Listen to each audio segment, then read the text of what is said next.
So இதில் வந்து சமத்துவம் பெறுதல் அப்படிங்கிறதுல என்னென்ன கொடுத்துருக்காங்கன்னா, நாம் வாழக்கூடிய இந்த சமூகம் வந்து பல்வேறு வகைகளில் வேறுபாடுகளை கொண்ட சமூக குழுக்களை கொண்டதாக இருக்குது. நாம் வேற்றுமையில் ஒற்றுமை என்பதை நம்புவதால் அத்தகைய வேறுபாடுகளை களைந்து பிறருடன் அமைதியாக வாழ்ந்து கொண்டிருக்கிறோம். பன்முகத்தன்மை எப்பொழுதும் ஏற்றுக்கொள்ளப்படுவதில்லை என்பதால் மக்கள் தமிழிடமிருந்து வேறுபடும் பிற மக்களிடம் பகைமை உணர்வை கொள்வர். அவர்கள் பிற இனத்தின் மீது ஒரு பொதுவான எண்ணத்தை கொண்டிருப்பது சமூகத்தில் பதற்றத்திற்கு வழிவகுக்கிறது. இது போன்ற எண்ணங்கள் பாரபட்சத்திற்கு இட்டு செல்கின்றன. நாம் வாழக்கூடிய இன்னைக்கு சமூகம் வந்து பல்வேறு வகைகளில் வேறுபாடுகளை கொண்ட சமூகமாக இருக்குது. நிறைய சமூக குழுக்கள் இருக்குது. அதில் வந்து நம்ம வேற்றுமையில் ஒற்றுமை அப்படிங்கிற கான்செப்டை ஃபாலோ பண்ணுறனால பிறருடன் அமைதியாக வாழ்ந்து கொண்டிருக்கிறோம். பன்முகத்தன்மை அப்படிங்கிறது வந்து எப்போதுமே ஏற்றுக்கொள்ளப்படுவதில்லை என்பதால் மக்கள் தம்மிடமிருந்து வேறுபடும் பிற மக்களிடம் பகைமை உணர்வை கொண்டவங்களாக இருக்காங்க.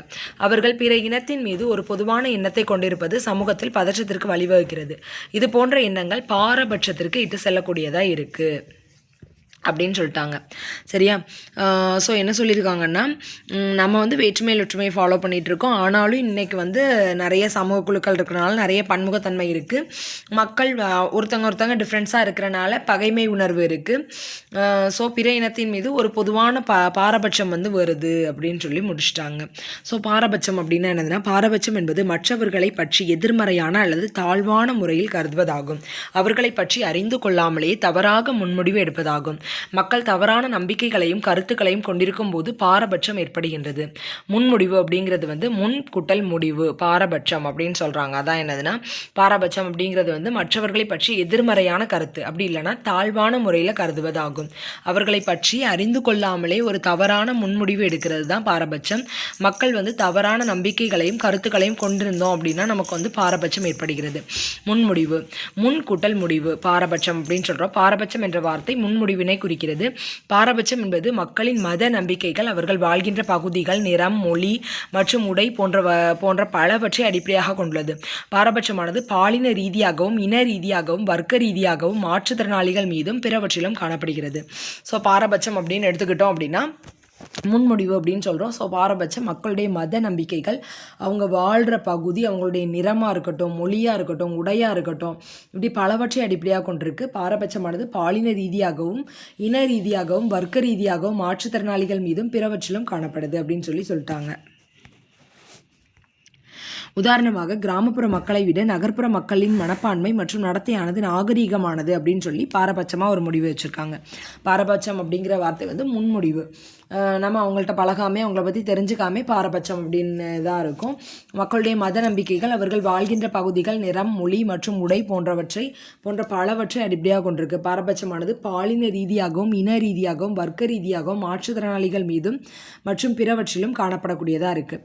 இப்போ உதாரணமாக பார்த்தோம் அப்படின்னா, கிராமப்புற மக்களை விட நகர்ப்புற மக்களோட மனப்பான்மை வந்து அவங்களுடைய நடத்தை வந்து நாகரீகமாக இருக்கும் அப்படின்னு சொல்லி நினைக்கிறது வந்து ஒரு பாரபட்சம் தான்.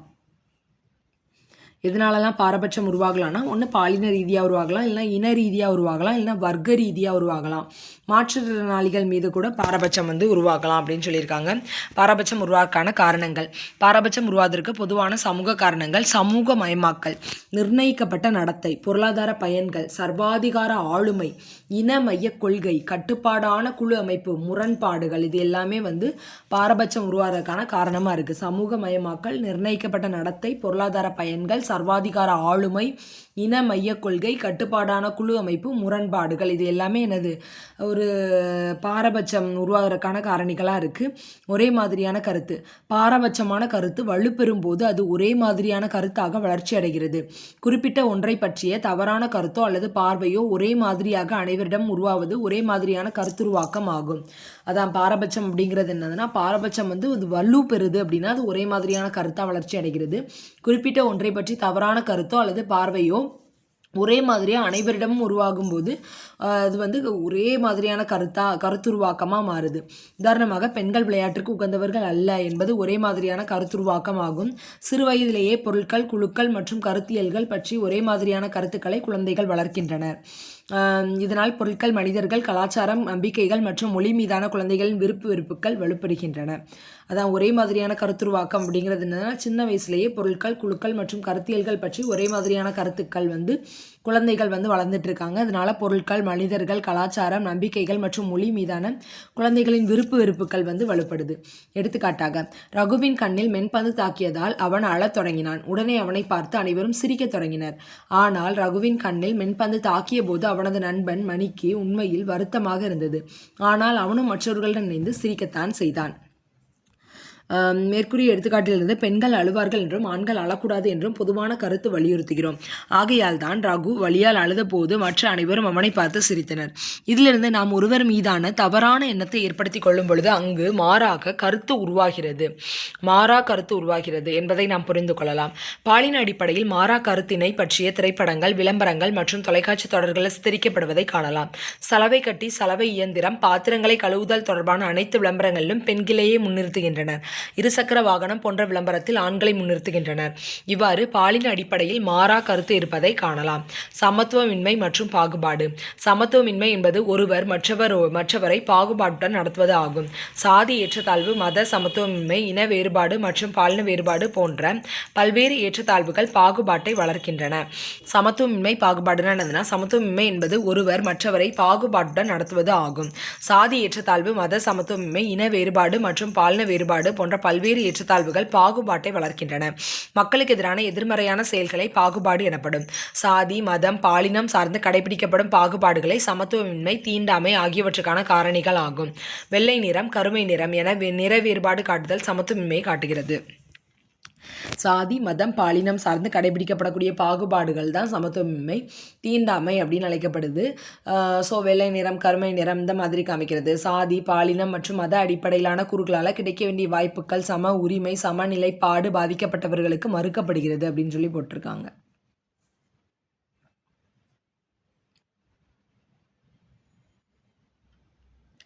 இன நிறவெறிக்கு முடிவு. தென்னாப்பிரிக்காவின் முன்னாள் அதிபரான நெல்சன் மண்டேலோ அவர்கள் 27 ஆண்டுகள் சிறை வாழ்க்கைக்கு பின்னர் 1990ஆம் ஆண்டு விடுதலையானார். இவர் தென்னாப்பிரிக்காவில் இருந்த இன நிறவெறிக்கு முடிவு கட்டினார். தென்னாப்பிரிக்காவில் உலக அளவில் அமைதி நிலவும் மனித உரிமைகளுக்கான போராட்டத்தில் முன்னோடியாகவும் திகழ்ந்தார். யாரு?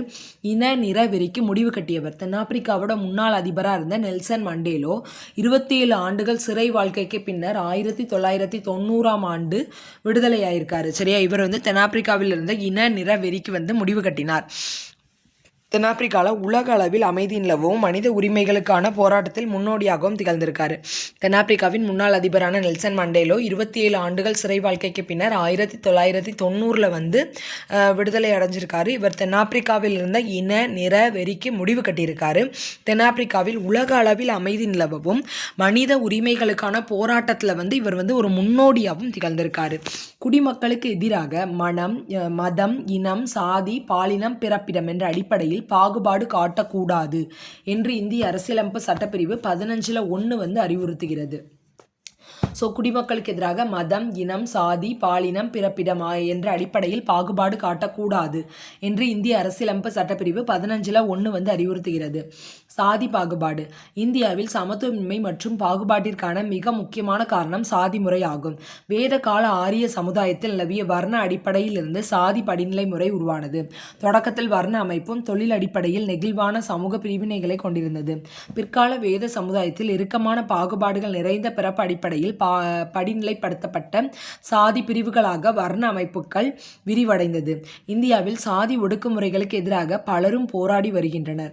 இவர்களுக்கு முன்னோடியாக திகழ்ந்தவர் டாக்டர் B.R. அம்பேத்கர் ஆவார். தாழ்த்தப்பட்ட குடும்பத்தைச் சேர்ந்த இவர் சிறுவயதிலேயே சாதி பாகுபாட்டின் காரணமாக பெரிதும் பாதிப்புக்கு உள்ளானார். இந்தியாவில் அனைத்து குடிமக்கள் மத்தியிலும் சமத்துவத்தை உறுதிப்படுத்தும் வண்ணம் சாதி முறை அழிப்புக்காக தீவிரமாக போராடினார் அப்படின்னு சொல்லி கொடுத்துருக்காங்க. ஸோ இதில் வந்து கொஸ்டின் பார்ட் அப்படின்னு பார்த்தோன்னா இதுவரையும் நம்ம பார்த்ததில் ஒன்றும் பெருசாக கொஸ்டினே இல்லை. ஸோ ஸ்ட்ரெயிட்டாக இந்த பாக்ஸுக்கு வந்துடலாம். இன நிறவெறிக்கு முடிவு கட்டியவர். தென்னாப்பிரிக்காவின் முன்னாள் அதிபரான நெல்சன் மண்டேலோ அவர்கள் 27 ஆண்டுகள் சிறை வாழ்க்கைக்கு பின்னர் 1990ஆம் ஆண்டு விடுதலையானார். இவர் தென்னாப்பிரிக்காவில் இருந்த இன நிறவெறிக்கு வந்து முடிவு கட்டினார். தென்னாப்பிரிக்காவில் உலக அளவில் அமைதி நிலவவும் மனித உரிமைகளுக்கான போராட்டத்திலும் முன்னோடியாக திகழ்ந்தவர். யார்? தென்னாப்பிரிக்காவோட முன்னாள் அதிபராக இருந்த நெல்சன் மண்டேலோ. இவர் வந்து 27 வருஷம் சிறையில் இருந்திருக்காரு. 1990 தான் என்ன ஆயிருக்காரு? ரிலீஸ் ஆயிருக்காரு.